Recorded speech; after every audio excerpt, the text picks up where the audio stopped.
चौधरी साहब पहले तो आ जाओ ना जरा सादगी से सादगी के उत्ते आ जाओ कहते सादगी तो हमारी जरा देखिए हाँ कि ਹੁਣ ਅਸੀਂ ਪੈਟਰੋਲੀਅਮ ਉਹ ਜਿਹੜਾ ਪੈਟਰੋਲ ਨੂੰ ਦੇ ਰਹੇ ਉਹਦੀ ਕਟੌਤੀ 50% ਹੋਏਗੀ 2 ਮਹੀਨੇ ਤੱਕ ਫਿਰ ਤਨਖਾਹਾਂ ਦੀ ਵੀ ਹੈ ਤੇ ਇਹ ਕਿੰਨੇ ਮੌਸਰ ਨੇ ਇਕਦਾਮਾਤ ਇਹਨਾਂ ਦਾ ਕੋਈ ਫਾਇਦਾ ਹੋਏਗਾ ਨਹੀਂ ਡੈਫੀਨਿਟਲੀ ਫਾਇਦਾ ਹੋਏਗਾ ਤੁਹਾਡਾ ਖਿਆਲ ਹੈ ਕਿ ਨਹੀਂ ਹੋਏਗਾ ਫਾਇਦਾ ਨਹੀਂ ਫਾਇਦਾ ਤੇ ਕਿੰਨਾ ਕੁ ਫਾਇਦਾ ਹੋਏਗਾ ਬੇਸਿਕਲੀ ਇਹ ਜਾਨਣਾ ਚਾਹ ਰਹੇ ਨਾ ਅਸੀਂ ਦੇਖੋ ਗੱਲ ਹੈਗੀ ਹੈ ਕਿ ਜਿਸ ਤਰ੍ਹਾਂ ਦਾ ਪਾਕਿਸਤਾਨ ਦਾ ਕਲਚਰ ਰਿਹਾ ਹੈ ਅੱਜ ਤੱਕ ਤੇ ਅਗਰ ਉਸ ਤਨਾਜ਼ਰ ਦੇ ਵਿੱਚ ਅਸੀਂ ਦੇਖਦੇ ਹਾਂ ਤੇ ਫਿਰ ਚਲੋ something is better than nothing ਦੇ ਹਵਾਲੇ ਨਾਲ ਚਲੋ ਕੁਝ ਤੇ ਕਿਸੇ ਗਵਰਨਮੈਂਟ ਨੇ ਇਸ ਚੀਜ਼ ਦੀ ਤਰਫ ਤਵੱਜਾ ਦਿੱਤੀ ਜਾਂ ਇਹਦੀ ਜ਼ਰੂਰਤ ਨੂੰ ਮਹਿਸੂਸ ਕੀਤਾ ਔਰ ਫਿਰ ਇਹ ਫਸਟ ਟਾਈਮ ਮੈਂ ਦੇਖ ਰਿਹਾ ਹਾਂ ਕਮ ਸੇ ਕਮ ਮੇਰਾ ਨਹੀਂ ਖਿਆਲ ਕਿ ਕੋਈ ਮੈਨੂੰ ਇਸ ਤਰ੍ਹਾਂ ਦਾ ਕੋਈ ਨਜ਼ਰ ਆਇਆ ਹੋਵੇ ਕਿ ਜਿਹਦੇ ਉੱਤੇ ਕਿਸੇ ਆਪੋਜੀਸ਼ਨ ਨੇ ਵੀ ਕੋਈ ਆਵਾਜ਼ ਨਹੀਂ ਚੁੱਕੀ ਵਰਨਾ ਅਕਸਰ ਇਹ ਹੁੰਦਾ ਸੀ ਕਿ ਗਵਰਨਮੈਂਟ ਦੇ ਜਿੰਨੇ ਵੀ ਅੱਛੇ ਕੰਮ ਹੋਣ ਤੇ ਆਪੋਜੀਸ਼ਨ ਨੇ ਸਮਝਿਆ ਹੁੰਦਾ ਸੀ ਕਿ ਲਾਜ਼ਮੀ ਅਸੀਂ ਨਾ ਇਹਦੀ ਮੁਖਾਲਫਤ ਕਰਨੀ ਹੈ ਤੇ ਇਹਨਾਂ ਨੇ ਪਹਿਲੇ ਤੇ ਜਿਹੜੀ ਪੈਟਰੋਲੀਅਮ ਦੇ ਹਵਾਲੇ ਦੇ ਨਾਲ ਜਿਹੜਾ ਉਹਨਾਂ ਦੀ ਕੀਮਤਾਂ ਦੇ ਵਿੱਚ ਇਜ਼ਾਫਾ ਕੀਤਾ ਤੇ ਉਹਦੇ ਤੇ ਯਕੀਨਨ ਸਭ ਨੇ ਸ਼ੋਰ ਮਚਾਇਆ ਔਰ ਉਹਦੇ ਤੇ ਅਸੀਂ ਵੀ ਸ਼ਾਮਲ ਸੀ ਕਿ ਉਹਨੂੰ ਤੁਸੀਂ ਇਹ ਕੀਤਾ ਤੇ ਉਹਦੇ 'ਚ ਅਸੀਂ ਮੇਰਾ ਖਿਆਲ ਹੈ ਕਿ ਉਹਦੇ 'ਚ ਮੈਂ ਕਿਹਾ ਵੀ ਸੀ ਕਿ ਹਕੂਮਤ ਨੂੰ ਜਿਹੜੇ ਅਰਕਾਨ ਕੌਮੀ ਅਸੈਂਬਲੀ ਜਾਂ ਦੀਗਰ ਪਾਰਲੀਮੈਂਟੇਰੀਅਨਸ ਨੇ ਕਮ ਸੇ ਕਮ ਇਹਨਾਂ ਨੂੰ ਤਾਂ ਚਾਹੀਦਾ ਨਾ ਕਿ ਆਪਣੀ ਕੁਰਬਾਨੀ ਦੇਣ ਜਾਂ ਦੂਸਰੇ ਸਾਡੇ ਬਿਜ਼ਨਸਿਸ ਗਰੁੱਪ ਜਿਹੜੇ ਨੇ ਉਹ ਵੀ ਦੇਣ ਤੁਹਾਡੀ ਸੁਣੀ ਤੇ ਉਹ ਸਾਡੀ ਤੇ ਖੈਰ ਚਲੋ ਤੂਤੀ ਦੀ ਜਿਹੜੀ ਹੈ ਨਾ ਨਿਗਾਰਖਾਨੇ ਦੇ ਵਿੱਚ ਵਾਲੀ ਆਵਾਜ਼ ਹੈ ਤੇ ਪਤਾ ਨਹੀਂ ਉਹ ਸੁਣੀ ਗਈ ਹੋਣੀ ਹੈ ਕਿ ਨਹੀਂ ਸੁਣੀ ਗਈ ਤੁਹਾਡੇ ਜਜ਼ਬਾਤ ਹਾਂ ਲੇਕਿਨ ਅਸੀਂ ਆਪਣਾ ਜਜ਼ਬਾਤ ਦਾ ਇਜ਼ਹਾਰ ਕੀਤਾ ਆਵਾਮ ਦੇ ਜਜ਼ਬਾਤ ਦਾ ਇਜ਼ਹਾਰ ਵੀ ਕੀਤਾ ਕਿਉਂਕਿ ਆਵਾਮ ਦੀ ਵੀ ਖੁਆਇਸ਼ ਹੈ ਹੋਈ ਸੀ ਤੇ ਹੁਣ ਜਿਹੜਾ ਉਹਨਾਂ ਨੇ ਇਹ ਗੱਲ ਕੀਤਾ ਉਹਨੂੰ ਅੱਗੇ ਵਧਾਇਆ ਮੇਰਾ ਖਿਆਲ ਹੈ ਕਿ ਇੱਕ ਅੱਛਾ ਫੈਸਲਾ ਹੈ ਔਰ ਜਿਹੜਾ ਕਿ ਹੁਣ ਇਹ ਖੁਦ ਮੁਖਤਾਰ ਕਾਰਪੋਰੇਸ਼ਨਸ ਦੀ ਤਰਫ ਆਏ ਨੇ ਤੁਹਾਨੂੰ ਇਸ ਚੀਜ਼ ਦਾ ਇਲਮ ਹੋਣਾ ਹੈ ਕਿ ਜਿਹੜੀਆਂ ਖੁਦ ਮੁਖਤਾਰ ਕਾਰਪੋਰੇਸ਼ਨਸ ਨੇ ਉਹਨਾਂ ਦੇ ਜਿਹੜੇ ਐਗਜ਼ੈਕਟਿਵਸ ਨੇ ਉਹਨਾਂ ਦੀਆਂ ਬਹੁਤ ਜ਼ਿਆਦਾ ਸੈਲਰੀਜ਼ ਨੇ ਥੋੜ੍ਹੀਆਂ ਸੈਲਰੀਜ਼ ਨਹੀਂ ਮਤਲਬ ਕਿ ਹੈਗੀਆਂ ਮਤਲਬ ਕਿ ਤੁਸੀਂ PIA ਦੇ ਤੁਸੀਂ ਜਿਹੜੇ ਚੇਅਰਮੈਨ ਦੀਗਰ ਲੋਕ ਜਿਹੜੇ ਨੇ ਉਹਨਾਂ ਦੀਆਂ ਤੁਸੀਂ ਸੈਲਰੀਆਂ ਦਾ ਅੰਦਾਜ਼ਾ ਲਾਓ ਜਿਹੜੇ ਬੋਰਡ ਮੈਂਬਰ ਨੇ ਸੋਈ ਸਦਰਨ ਸੋਈ ਨਰਦਰਨ ਪਾਕਿਸਤਾਨ ਆਇਲ ਫੀਲਡ ਪਾਕਿਸਤਾਨ ਪੈਟਰੋਲੀਅਮਸ ਜਿਹੜੀਆਂ ਇਸ ਤਰ੍ਹਾਂ ਦੀਆਂ ਜਿਹੜੀਆਂ ਕੰਪਨੀਆਂ ਦੇ ਐਗਜ਼ੈਕਟਿਵ ਨੇ ਤੇ ਉਹ ਤੇ ਬਹੁਤ ਉਹਨਾਂ ਦੀਆਂ ਹੈਵੀ ਸੈਲਰੀਆਂ ਨੇ ਤੇ ਅਗਰ ਉਹਨਾਂ ਦੇ ਵਿੱਚੋਂ ਜਾਂ ਉਹਨਾਂ ਦੀਆਂ ਮਰਾਤ ਉਸ ਤੋਂ ਜ਼ਿਆਦਾ ਨੇ ਤੇ ਉਹਨਾਂ ਦੇ ਵਿੱਚੋਂ ਬਲਕਿ ਉਹਨਾਂ ਨੂੰ ਤਾਂ ਖੁਦ ਹੀ ਚਾਹੀਦਾ ਸੀ ਬਿਹਤਰ ਤੇ ਇਹੋ ਹੀ ਹੁੰਦਾ ਕਿ ਅਸੀਂ ਲੋਕ ਖੁਦ ਹੀ ਆਪਣੇ ਤੌਰ ਦੇ ਉੱਤੇ ਕਰਦੇ ਕਿ ਜੀ ਸਾਡੀਆਂ ਸੈਲਰੀਆਂ ਤੁਸੀਂ ਖੁਦ ਮੈਂ ਅੱਗੇ ਇੱਕ ਮਿਸਾਲ ਦਿੱਤੀ ਸੀ ਜਰਮਨੀ ਦੇ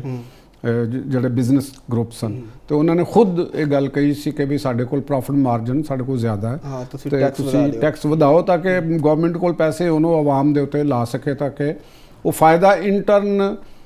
ਜਿਹੜਾ ਉਸ ਮੁਲਕ ਨੂੰ ਰੂਲ ਕਰ ਰਿਹਾ ਹੁੰਦਾ ਤਬਕਾ ਇਹ ਉਹਦਾ ਹੀ ਹੁੰਦਾ ਕਿਉਂਕਿ ਦੇਖੋ ਨਾ ਕਿ ਇਸ ਵਕਤ ਅਗਰ ਅਸੀਂ ਪਾਕਿਸਤਾਨ ਦੀ ਸਿਚੁਏਸ਼ਨ ਨੂੰ ਦੇਖ ਰਹੇ ਹਾਂ ਤੇ ਇੱਥੇ ਗੁਰਬਤ ਵਿੱਚ ਇਜ਼ਾਫਾ ਹੋ ਰਿਹਾ ਜਿਹੜੇ ਆਜ਼ਾਦੋ-ਸ਼ੁਮਾਰ ਆਉਂਦੇ ਨੇ ਉਹਨਾਂ 'ਚ ਸਾਨੂੰ ਪਤਾ ਚੱਲਦਾ ਕਿ ਗੁਰਬਤ 'ਚ ਇਜ਼ਾਫਾ ਹੋ ਰਿਹਾ ਫਿਰ ਦੂਸਰੀ ਤਰਫ ਅਸੀਂ ਦੇਖਦੇ ਹਾਂ ਕਿ ਪਾਕਿਸਤਾਨ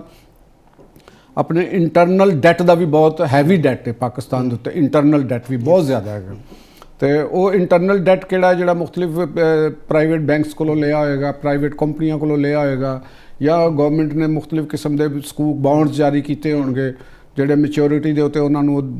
ਦੇਣੇ ਪੈਣਗੇ ਪਾਕਿਸਤਾਨ ਨੂੰ ਤੇ ਇਹ ਖਜ਼ਾਨੇ ਦੇ ਉੱਤੇ ਇੱਕ ਸਾਡੇ ਜਾ ਰਿਹਾ ਹੁੰਦਾ ਤੇ ਹੁਣ ਅਗਰ ਸਾਡੇ ਮੇਰਾ ਖਿਆਲ ਹੈਗਾ ਕਿ ਇਹ ਇੱਕ ਛੋਟਾ ਹਿੱਸਾ ਹੈ ਇਹਦੇ ਅੰਦਰ ਸਾਨੂੰ ਸਾਡੇ ਅੰਦਰ ਜਿਹੜੇ ਮੁਖਤਲਿਫ ਬਿਜ਼ਨਸ ਦੇ ਗਰੁੱਪ ਨੇ ਦੇਖੋ ਪਾਕਿਸਤਾਨ ਦੇ ਵਿੱਚ ਜਿਹੜਾ ਬਿਜ਼ਨਸਮੈਨ ਹੈ ਉਹ ਵੀ ਬਹੁਤ ਪੈਸੇ ਕਮਾ ਰਹੇ ਹੈ ਵੱਡੇ ਵੱਡੇ ਬਿਜ਼ਨਸਮੈਨ ਨੇ ਕਾਰਪੋਰੇਟ ਵਰਲਡ ਦੇ ਜਿਹੜੇ ਲੋਕ ਨੇ ਤੇ ਅਸੀਂ ਇਹ ਨਹੀਂ ਕਹਿੰਦੇ ਕਿ ਵੀ ਉਹ ਕੋਈ ਬਹੁਤ ਨਾਜਾਇਜ਼ ਪੈਸਾ ਕਮਾ ਰਹੇ ਹੋਣਗੇ ਕਹਿਣ ਦਾ ਮਕਸਦ ਹੈਗਾ ਕਿ ਉਹਨਾਂ ਦਾ ਜਾਇਜ਼ ਵੀ ਹੁਜਮ ਬਹੁਤ ਵੱਡਾ ਹੋਏਗਾ ਔਰ ਉਹ ਟੈਕਸ ਵੀ ਦੇ ਰਹੇ ਹੋਣਗੇ ਸਾਰਾ ਕੁਝ ਕਰ ਰਹੇ ਹੋਣਗੇ ਮੇਰਾ ਖਿਆਲ ਹੈ ਕਿ ਪਾਕਿਸਤਾਨ ਦੀ ਮਈਸ਼ਤ ਵਾਸਤੇ ਔਰ ਪਾਕਿਸਤਾਨ ਦੇ ਇਰਦ ਗਿਰਦ ਜਿਹੜੇ ਗੈਰ ਮਾਮੂਲੀ ਇਸ ਵਕਤ ਹਾਲਾਤ ਨੇ ਉਹਨਾਂ ਦੇ ਵਿੱਚ ਸਾਡਾ ਜਿਹੜਾ ਸਰਮਾਇਆਦਾਰ ਤਬਕਾ ਹੈ ਮੈਨੂਫੈਕਚਰਰ ਤਬਕਾ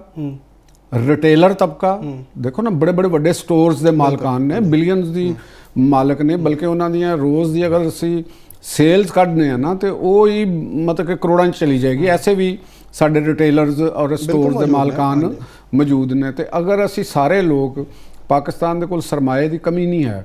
ਤੇ ਉਹ ਅਗਰ ਆਪਣੀ ਕੋਈ ਸੈਕਰੀਫਾਈਸ ਕਰਨ ਦੇਖੋ ਪਾਕਿਸਤਾਨ ਦੇ ਬਾਰੇ 'ਚ ਸਾਰਿਆਂ ਨੂੰ ਪਤਾ ਹੈ ਕਿ ਜਿਹੜਾ ਖੈਰਾਤ ਦੀ ਮੱਦ ਵਿੱਚ ਪਾਕਿਸਤਾਨੀ ਪੂਰੀ ਦੁਨੀਆ 'ਚ ਸਭ ਤੋਂ ਜ਼ਿਆਦਾ ਪੈਸੇ ਦਿੰਦਾ ਠੀਕ ਹੈ ਉਹ ਦਿੰਦੇ ਨੇ ਨਾ ਤੇ ਅਗਰ ਇਹ ਪਾਕਿਸਤਾਨ ਦੇ ਜਿਹੜੇ ਵੱਡੇ ਵੱਡੇ ਸਰਮਾਇਆਦਾਰ ਲੋਕ ਨੇ, ਇਹ ਆਪਣੀ ਜੇਬ ਦੇ ਵਿੱਚੋਂ ਅਗਰ ਥੋੜਾ ਜਿਹਾ ਮੁਲਕ ਵਾਸਤੇ ਵੀ ਕਰ ਦੇਣ ਤੇ ਮੇਰਾ ਖਿਆਲ ਹੈ ਕਿ ਆਵਾਮ ਨੂੰ ਜਨਰਲੀ ਇੱਕ ਜ਼ਿਆਦਾ ਵੱਡਾ ਰਿਲੀਫ ਦਿੱਤਾ ਜਾ ਸਕਦਾ। ਉਹਦੇ 'ਚ ਇੱਕ ਟਰਸਟ ਡੈਫਿਸਿਟ ਆਉਂਦਾ ਨਾ ਕਿ ਉਹਨਾਂ ਦਾ ਸਭ ਦਾ ਹੁੰਦਾ ਹੈ ਕਿ ਵੀ ਅਗਰ ਅਸੀਂ ਦੇਣੇ ਵੀ ਆ, ਜਿਵੇਂ ਆਵਾਮ ਵੀ ਕਹਿੰਦੇ ਨੇ ਕਿ ਜੀ ਟੈਕਸ ਅਸੀਂ ਦੇਣਾ ਹੈ, ਲੇਕਿਨ ਸਾਡਾ ਸਾਰਾ ਟੈਕਸ ਤੇ ਇਹਨਾਂ ਦੀ ਮੁਰਾਦ ਤੇ ਤਨਖਾਹਾਂ ਔਰ ਇਹਨਾਂ ਚੀਜ਼ਾਂ ਤੋਂ ਨਿਕਲ ਜਾਂਦਾ ਨਾ। ਤਾਂ ਉਹ ਹਮੇਸ਼ਾ ਹੀ ਹੁੰਦਾ ਰਿਹਾ ਕਿ ਗਵਰਨਮੈਂਟ ਜਿਹੜੀ ਉਹ ਆਪਣਾ ਜਿਹੜੇ ਉਹਨੇ ਅਖਰਾਜਾਤ ਤੋਂ ਘਟਾਏ, ਤੇ ਇਹ ਇੱਕ ਅੱਛੀ ਚੀਜ਼ ਹੈ ਕਿ ਅਗਰ ਗਵਰਨਮੈਂਟ ਅਖਰਾਜਾਤ ਘਟਾ ਰਹੀ ਹੈ ਤੇ ਦਾ ਜ਼ੋਰੀ ਇਫੈਕਟ ਨਹੀਂ, ਇਹ ਗੱਲ ਇਹ ਤੁਹਾਡੀ ਗੱਲ ਠੀਕ ਹੈ ਕਿ ਇੱਕ ਟਰਸਟ ਡੈਫਿਸਿਟ ਬਹੁਤ ਰਿਹਾ ਸਾਡੀ ਗਵਰਨਮੈਂਟਾਂ ਦਾ, ਔਰ ਉਹਦੇ ਵਿੱਚ ਵੀ ਮੈਂ ਸਮਝਣਾ ਕਿ ਜਿਹੜਾ ਸਾਡਾ ਇੱਕ ਪੋਲੀਟੀਕਲ ਐਲੀਮੈਂਟ ਹੈਗਾ, ਯਾਨੀ ਜਿਹੜਾ ਅਪੋਜੀਸ਼ਨ 'ਚ ਹੁੰਦਾ ਹੈ ਨਾ, ਤੇ ਉਹ ਬਰਸਰ ਇਕਤਦਾਰ ਗੌਰਮੈਂਟ ਦੇ ਉੱਤੇ ਬੜੇ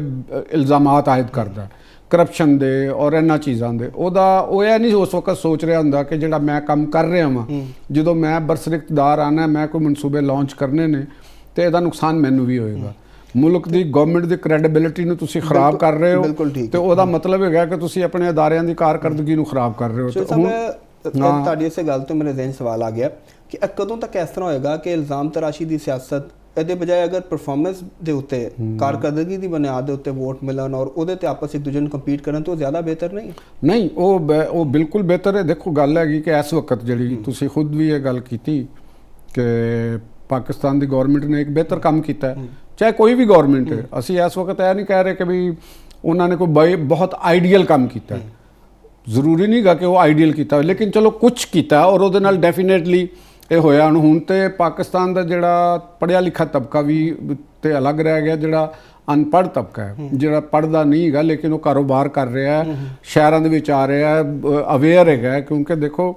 ਅੱਜ ਮੋਬਾਈਲ ਇੱਕ ਬਹੁਤ ਗ੍ਰਾਸ ਰੂਟ ਲੈਵਲ ਦੇ ਵਿੱਚ ਤੱਕ ਮੋਬਾਈਲ ਦਾ ਇਸਤੇਮਾਲ ਹੋ ਰਿਹਾ। ਬਿਲਕੁਲ ਹੈ। ਇੱਕ ਜਿਹੜਾ ਫਕੀਰ ਹੈ ਉਹਦੇ ਕੋਲ ਵੀ ਮੋਬਾਈਲ ਹੈਗਾ, ਇੱਕ ਜਿਹੜਾ ਕਿਸਾਨ ਹੈ ਉਹਦੇ ਕੋਲ ਵੀ ਮੋਬਾਈਲ ਹੈ, ਔਰ ਉੱਥੋਂ ਨੂੰ ਮਿਲ ਰਿਹਾ ਚੀਜ਼ਾਂ ਪਤਾ ਚੱਲ ਰਿਹਾ। ਤੇ ਹੁਣ ਸਭ ਨੂੰ ਇਹ ਪਤਾ ਹੈ ਕਿ ਇਸ ਵਕਤ ਮੁਲਕ ਕਿਸ ਕਿਸਮ ਦੀ ਸੂਰਤ ਹਾਲ 'ਚ, ਆਇਲ ਦਾ ਕੀ ਸਿਚੁਏਸ਼ਨ ਹੈ ਤੇ ਉਹਦੇ ਅੰਦਰ ਕਿਸ ਚੀਜ਼ ਦੀ ਜ਼ਰੂਰਤ ਹੈ। ਤੇ ਅਗਰ ਸਾਡਾ ਪਾਕਿਸਤਾਨ ਦਾ, ਦੇਖੋ ਮੈਂ ਜਾਂ ਤੁਸੀਂ ਜਾਂ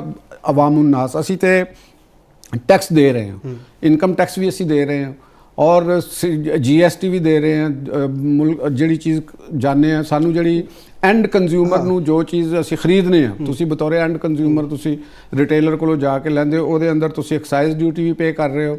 ਤੁਸੀਂ ਸੇਲ ਟੈਕਸ ਵੀ ਪੇ ਕਰ ਰਹੇ ਹੋ, ਤੇ ਤੁਸੀਂ ਸਾਰਾ ਉਹਦੇ ਤੇ, ਯਾਨੀ ਆਵਾਮ ਦੇ ਰਹੇ ਹੈ ਕਿ ਸਾਡੇ ਤੇ ਜਿਹੜੇ ਫਕੀਰ ਨੇ ਮੰਗਣ ਵਾਲੇ ਨੇ ਉਹ ਵੀ ਟੈਕਸ ਪੇ ਕਰ ਰਹੇ ਨੇ, ਕਿਉਂਕਿ ਜਦੋਂ ਜਾ ਕੇ ਉਹਨਾਂ ਨੂੰ ਚੀਜ਼ ਖਰੀਦਣੀ ਹੈ ਤੇ ਟੈਕਸ ਉਹਨਾਂ ਨੂੰ। ਇਸ ਵਕਤ ਮੁਲਕ ਦਾ ਤਕਾਜ਼ਾ ਤੇ ਹੈਗਾ ਨਾ ਕਿ ਜਿਹੜਾ ਬਾਲਾਦਸਤ ਤਬਕਾ ਹੈ, ਜਿਹੜਾ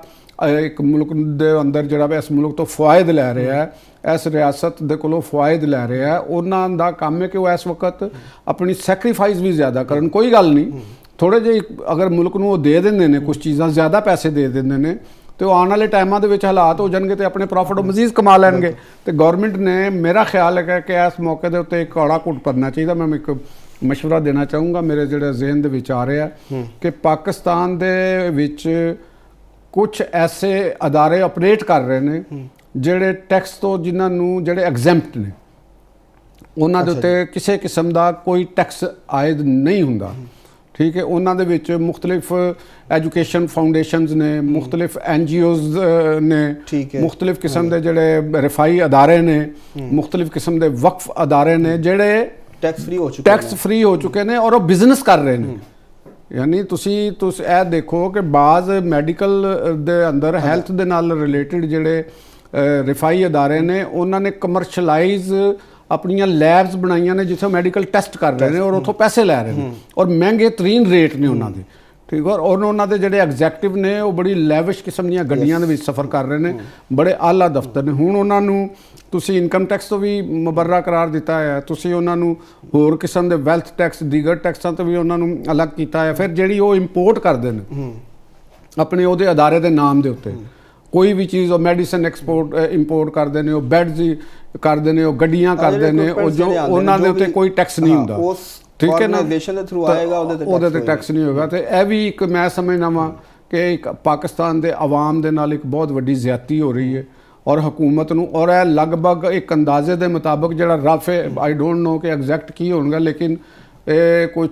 ਅਰਸਾ ਪਹਿਲੇ ਤੱਕ ਇੱਕ ਬੜੇ ਹਕੂਮਤੀ ਜ਼ਿੰਮੇਦਾਰ ਦੀ ਮੈਨੂੰ ਪ੍ਰੈਸ ਕਾਨਫਰੰਸ ਯਾਦ ਆ ਰਹੀ ਹੈ ਜਿਹਦੇ 'ਚ ਉਹਨਾਂ ਨੇ ਕਿਹਾ ਸੀ ਕਿ ਇਹ 40 ਅਰਬ ਰੁਪਏ ਸਾਲਾਨਾ ਦੇ ਕਰੀਬ ਬਣਦੇ ਨੇ। ਇਹਨਾਂ ਦਾ ਅਗਰ ਅਸੀਂ ਉਹ ਗਵਰਨਮੈਂਟ ਵਸੂਲ ਕਰਦੀ ਸਹੀ। ਤੇ ਇਹਦੇ ਬਾਰੇ ਦੇ ਵਿੱਚ ਹੁਣ ਇਹ ਗਵਰਨਮੈਂਟ ਦਾ ਕੰਮ ਹੈ। ਪ੍ਰਾਈਮ ਮਿਨਿਸਟਰ ਮੀਆਂ ਸ਼ਹਬਾਜ਼ ਸ਼ਰੀਫ ਸਾਹਿਬ ਜਿਹੜੇ ਨੇ ਉਹ ਬਹੁਤ ਚੀਜ਼ਾਂ ਨੂੰ ਸਮਝਦੇ ਨੇ ਔਰ ਇਹਦੇ ਨਾਲ ਸਾਡੀ ਜਿਹੜੀ ਐਸਟੈਬਲਿਸ਼ਮੈਂਟ ਦੇ ਆਲਾ ਅਹੁਦੇਦਾਰ ਨੇ ਉਹਨਾਂ ਨੂੰ ਵੀ ਚੀਜ਼ਾਂ ਦਾ ਪਤਾ ਹੈ ਕਿ ਵੀ ਇਹ ਹੋ ਕੀ ਰਿਹਾ ਇਸ ਮੁਲਕ ਦੇ ਵਿੱਚ। ਤੇ ਅਗਰ ਸਟੇਟ ਨੂੰ ਚਾਹੀਦਾ ਹੈ ਕਿ ਦੇਖੋ ਚੈਰਿਟੀ ਕਰਨਾ, ਜਿਸ ਤਰ੍ਹਾਂ ਚੈਰਿਟੀ ਕਰਨਾ ਇੱਕ ਇੰਡੀਵਿਜੂਅਲ ਫੇਲ ਹੈਗਾ, ਠੀਕ ਹੈ, ਇਸੇ ਤਰੀਕੇ ਦੇ ਨਾਲ ਅਗਰ ਕੋਈ ਚੈਰਿਟੀ ਦਾ ਅਦਾਰਾ ਬਣਾਉਂਦਾ ਹੈ ਤੇ ਉਹ ਵੀ ਇੱਕ ਇੰਡੀਵਿਜੂਅਲ ਫੇਲ ਹੈ। ਮੇਰਾ ਜਿਹੜਾ ਇੱਥੇ ਦੇ ਫਹਿਮ ਜਿਹੜਾ ਮੇਰਾ ਜਿੰਨੀ ਕੁ ਮੇਰੀ ਸੈਂਸ ਕੰਮ ਕਰਦੀ ਹੈ, ਮੁਤਾਲਿਆ ਜਿਹੜਾ ਮੈਨੂੰ ਸਮਝ 'ਚ ਆਉਂਦੀ ਹੈ ਗੱਲ ਕਿ ਨੇਕੀ ਤੁਸੀਂ ਅਗਰ ਕਰਨੀ ਹੈ ਤੇ ਉਹ ਆਪਣੇ ਪੈਸੇ ਦੇ ਨਾਲ, ਆਪਣੀ ਜਾਇਦਾਦ ਦੇ ਨਾਲ, ਆਪਣੇ ਨਾਲ ਕਰਨੀ ਹੁੰਦੀ। ਉਹ ਖੈਰਾਤ ਮੰਗ ਕੇ ਲੋਕਾਂ ਦੇ ਪੈਸਿਆਂ ਦੇ ਨਾਲ ਤੁਸੀਂ ਉਹਦੇ ਤੇ ਕਸਟੋਡੀਅਨ ਬਣ ਕੇ ਤੁਸੀਂ ਅਗਰ ਉਹ ਕਰਦੇ ਹੋ ਤੇ ਇਹ ਕੰਮ ਜਿਹੜਾ ਹੈ ਨਾ, ਮੇਰਾ ਨਹੀਂ ਖਿਆਲ ਕਿ ਠੀਕ ਹੈ ਵੈਸਟਰਨ ਕਲਚਰ ਦੇ ਵਿੱਚੋਂ ਪਾਕਿਸਤਾਨ ਦੇ ਅੰਦਰ ਦਾਖਲ ਹੋਇਆ ਔਰ ਉੱਥੇ ਵੈਸਟ ਕਲਚਰ ਦੇ ਵਿੱਚ ਇਹਨਾਂ NGOs ਦੇ ਜ਼ਰੀਏ ਬੁਨਿਆਦੀ ਮਕਸਦ ਸਾਡਾ ਟੈਕਸ ਬਚਾਉਣਾ, ਮੁxtਲਿਫ ਟੈਕਸ ਹੈਵਨਸ ਵੀ ਇਸੇ ਵਾਸਤੇ ਤਸ਼ਕੀਲ ਦਿੱਤਾ ਗਈਆਂ ਸਨ। ਤੇ ਪਾਕਿਸਤਾਨ ਜੈਸੇ ਤਰੱਕੀ ਪਜ਼ੀਰ ਮੁਲਕਾਂ ਦੇ ਵਿੱਚ ਇਸ ਕਿਸਮ ਦੀ ਰਿਆਇਤ ਔਰ ਫੈਸਿਲਿਟੀ ਦਾ ਮਤਲਬ ਹੈਗਾ ਕਿ ਤੁਸੀਂ ਗਵਰਨਮੈਂਟ ਐਕਸਚੇਕਰ ਦੇ ਵਿੱਚ ਪੈਸੇ ਕੱਢ ਕੇ ਕਿਸੇ ਤੁਸੀਂ ਦੂਸਰਿਆਂ ਨੂੰ ਦੇ ਰਹੇ ਹੋ ਔਰ ਬਹੁਤ ਥੋੜੇ ਜਿਹੜੇ ਟੈਕਸ ਪੇਅਰ ਨੇ ਤੁਸੀਂ ਉਹਨਾਂ ਦੇ ਕੋਲੋਂ ਪੈਸੇ ਲੈ ਰਹੇ ਹੋ। ਅਗਰ ਤੇ ਠੀਕ ਹੈ ਜੀ, ਹਕੂਮਤ ਇੱਧਰ ਦੇਵੇ, ਇਹਨਾਂ ਦੇ ਉੱਤੇ ਤਵੱਜਾ ਦੇ, ਅਗਰ ਕਿਸੇ ਨੇ ਆਪਣਾ ਕੋਈ ਖੈਰਾਤ ਕਰਨੀ ਹੈ ਜਾਂ ਆਪਣਾ ਕੋਈ ਅਦਾਰਾ ਬਣਾਉਣਾ ਹੈ, ਉਹ ਆਪਣੇ ਵਾਲਦੈਨ ਦੀ ਜਾਇਦਾਦ ਉੱਤੇ ਆਪਣੇ ਪੈਸਿਆਂ ਦੇ ਨਾਲ ਜਿੰਨੀ ਉਹਦੇ ਕੋਲ ਹੈ ਉਹਨਾਂ ਕਰੇ। ਉਹਦੇ ਕੋਲ ਇਹ ਤਾਂ ਨਹੀਂ ਕਿ ਉਹ 10 ਰੁਪਏ ਬੱਚਿਆਂ ਦੇ ਕੋਲੋਂ ਵੀ ਚੰਦਾ ਵਸੂਲ ਕਰੇ ਤੇ ਉਹ ਰਸੀਦ ਵੀ ਨਾ ਉਹਨਾਂ ਚੀਜ਼ਾਂ ਦੀ ਹੋਵੇ। ਤੇ ਇਹ ਤੁਸੀਂ ਮੈਂ ਕਹਿੰਦਾ ਕਿ ਅਨਦਰ ਕਾਈਂਡ ਆਫ ਕੈਪੀਟਲਿਜ਼ਮ ਜਾਂ ਅਜਾਰਾਦਾਰੀਆਂ ਨੇ ਮੋਨੋਪਲੀ ਹੈਗੀ ਹੈ ਜਿਹੜੀ ਸਰਮਾਏ ਦੇ ਉੱਤੇ ਵੀ ਔਰ ਉਹ ਲੋਕ ਪੋਲਿਟਿਕਸ ਦੇ ਉੱਤੇ ਵੀ ਮੋਨੋਪਲੀ ਕਰ ਰਹੇ ਨੇ। ਤੇ ਇਹ ਵੀ ਇੱਕ ਬੜਾ ਵੱਡਾ ਇੱਕ ਮੇਰੇ ਖਿਆਲ ਦੇ ਵਿੱਚ ਮੇਰਾ ਤੇ ਮਸ਼ਵਰਾ ਹੈ ਮੀਆਂ ਸ਼ਹਬਾਜ਼ ਸ਼ਰੀਫ ਸਾਹਿਬ ਨੂੰ ਵੀ ਔਰ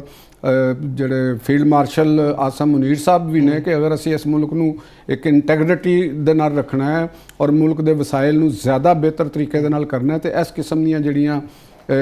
NGOs ਨੇ ਜਾਂ ਵੱਡੇ ਵੱਡੇ ਅਦਾਰੇ ਨੇ ਇਹ ਗਵਰਨਮੈਂਟ ਸੈਕਟਰ ਦੇ ਵਿੱਚ ਆਉਣੇ ਚਾਹੀਦੇ ਨੇ। ਇਹਨਾਂ ਨੂੰ ਗਵਰਨਮੈਂਟ ਦੇ ਵਿੱਚ ਲਿਆ ਕੇ ਤੇ ਤੁਸੀਂ ਦਿਓ ਕਿਉਂਕਿ ਸਭ ਤੋਂ ਵੱਡੀ ਸਟੇਟ ਹੈਗੀ ਗਵਰਨਮੈਂਟ 'ਚ ਬੈਠੇ ਹੋਏ ਲੋਕ ਜਿਹੜੇ ਨੇ ਉਹ ਤੇ ਸਭ ਤੋਂ ਵੱਡੇ ਬੈਨੀਫੀਸ਼ੀਅਰੀ ਨੇ। ਤੇ ਨਹੀਂ ਉਹ ਇਹ ਬੜਾ ਵੱਡਾ ਚੈਲੰਜ ਹੋਏਗਾ। ਚੈਲੰਜ ਤੇ ਹੈ ਵੀ ਮੀਆਂ ਸਾਹਿਬ ਨੂੰ ਔਰ ਮੁਸਲਿਮ ਲੀਗ ਨੂਨ ਨੂੰ, ਪੀਪਲਸ ਪਾਰਟੀ ਨੂੰ ਜਿਹੜੇ ਆਵਾਮ ਦਾ ਦਾਵਾ ਕਰਦੇ ਨੇ ਇਹਨਾਂ ਨੂੰ ਇਹਦੇ ਉੱਤੇ ਆਵਾਜ਼ ਚੁੱਕਣੀ ਚਾਹੀਦੀ ਔਰ ਦੀਗਰ ਪਾਰਟੀਆਂ ਨੂੰ ਵੀ ਚੁੱਕਣੀ ਚਾਹੀਦੀ ਹੈ। ਮੈਂ ਜੋ ਇੱਕ ਗੱਲ ਕਰ ਰਿਹਾ ਮੈਂ ਫੀਲ ਕਰ ਰਿਹਾ ਮੈਂ ਇਸ ਚੀਜ਼ ਨੂੰ ਜਿੰਨੀ ਭਰਪੂਰ ਆਵਾਜ਼ ਚੁੱਕੀ ਹੈ ਉਮੀਦ ਹੈ ਕਿ ਸੁਣੀ ਵੀ ਜਾਏਗੀ। ਪਤਾ ਨਹੀਂ ਹੁਣ ਤੁਸੀਂ ਮੇਰੇ ਨਾਲ ਇਤਫਾਕ ਕਰਦੇ ਹੋ ਕਿ ਨਹੀਂ, ਉਹ ਨਾ ਹੋਵੇ ਘਰੋਂ ਹੀ ਕਿਧਰੇ ਬੇਇਤਫਾਕੀ ਸ਼ੁਰੂ ਹੋ ਜਾਏ। ਨਹੀਂ ਮੈਂ ਤੇ ਤੁਹਾਨੂੰ ਪਹਿਲੇ ਵੀ ਜ਼ਿਕਰ ਕੀਤਾ ਸੀ ਕਿ ਇਹ ਤੇ ਇੱਕ ਪੂਰਾ ਮਾਫੀਆ ਔਰ ਜਿਵੇਂ ਤੁਸੀਂ ਦੱਸਿਆ ਵੀ ਕਿ ਇਲੀਗਲ ਮਨੀ ਔਰ ਬਲੈਕ ਮਨੀ ਔਰ ਉਹਦੇ ਬਾਅਦ ਇਲੀਗਲ ਮਨੀ ਤੇ ਹੋਰ ਆਂਦੀ ਹੋਏਗੀ ਤਾਂ ਇਹਦੇ ਨਾਲ ਰਿਲੇਟਡ ਉਹਦੇ ਜ਼ਰੀਏ ਅਸੀਂ ਕਿਸੇ ਦੀ ਕਸਮ ਤੇ ਨਹੀਂ ਖਾ ਸਕਦੇ। ਉਹ ਨਹੀਂ ਕਰਦਾ ਹੋਏਗਾ, ਕਰ ਸਕਦਾ। ਪੈਸਾ ਬੜੀ ਜ਼ਾਲਮ ਚੀਜ਼ ਹੈਗੀ। ਬਿਲਕੁਲ।